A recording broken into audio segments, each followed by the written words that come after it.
వచ్చే పార్లమెంటు ఎన్నికల్లో బీఆర్ఎస్ గెలవబోతుందన్నారు ఆ పార్టీ లీడర్లు. గత ఎన్నికల్లో జరిగిన పొరపాట్లను సరిచేసుకుని ముందుకెళ్తున్నామని చెప్పారు.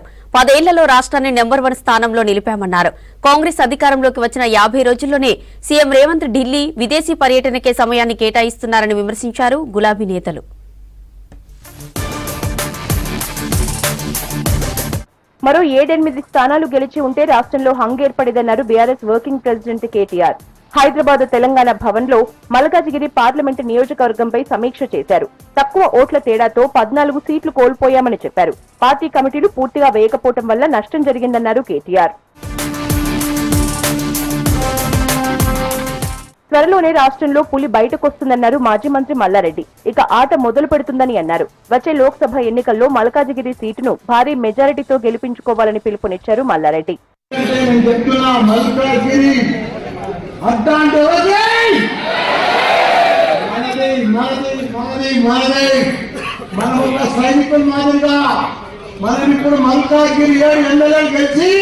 తెలంగాణ రాష్ట్రమే వారి మెజారిటీ తోటి పెద్ద 3,50,000 తోటి గెలిచినమంటే టీఆర్ఎస్ పార్టీ ఒక చరిత్ర.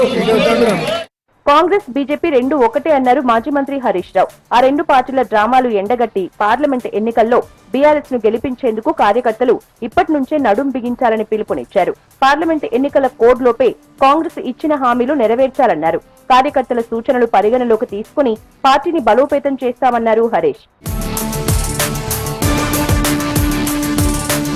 కాంగ్రెస్ హామీల అమలుపై పోరాడతామన్నారు కరీంనగర్ ఎమ్మెల్యే గంగుల కమలాకర్. డిసెంబర్ 9 లోపు రుణమాఫీ చేస్తామన్న మాట ఏమైందని ప్రశ్నించారు. కరీంనగర్ లో నిర్వహించిన నియోజకవర్గ ముఖ్య కార్యకర్తల సమావేశంలో గంగుల పాల్గొన్నారు.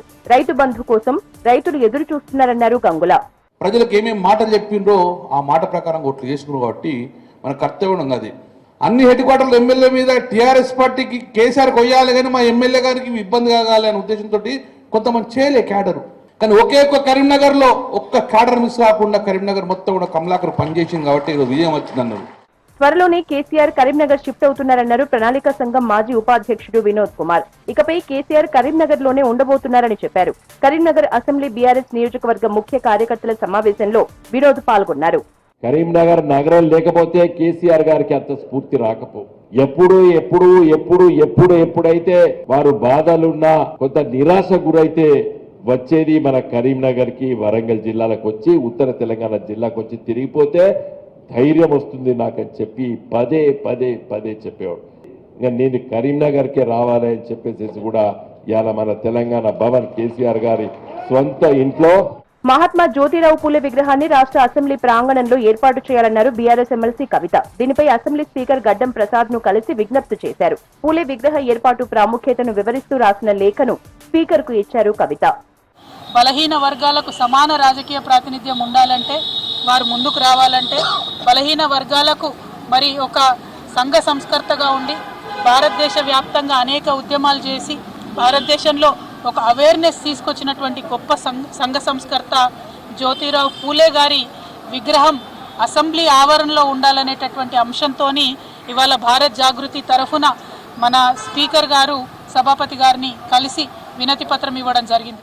రాష్ట్రానికి కేసీఆర్ పాలనే దిక్కన్నారు మాజీ స్పీకర్ పోచారం శ్రీనివాస్. కాంగ్రెస్ పాలనలో క్రమశిక్షణ లేదన్నారు. కాంగ్రెస్ లో ఒకే ముఖ్యమంత్రితో 5 ఏళ్ల పాలన సాగే అవకాశం లేదని అనేక సందర్భాలు రుజువు చేశాయన్నారు పోచారం. సీఎం రేవంత్ దావోస్ లో రాష్ట్ర పరువు తీశారని విమర్శించారు ఎమ్మెల్యే కడియం శ్రీహరి. కాంగ్రెస్ మంత్రులు కోతుల గుంపుల్లా ప్రవర్తిస్తున్నారన్నారు. పోటీపడి గత ప్రభుత్వంపై అనవసర విమర్శలు చేస్తున్నారన్నారు కడియం.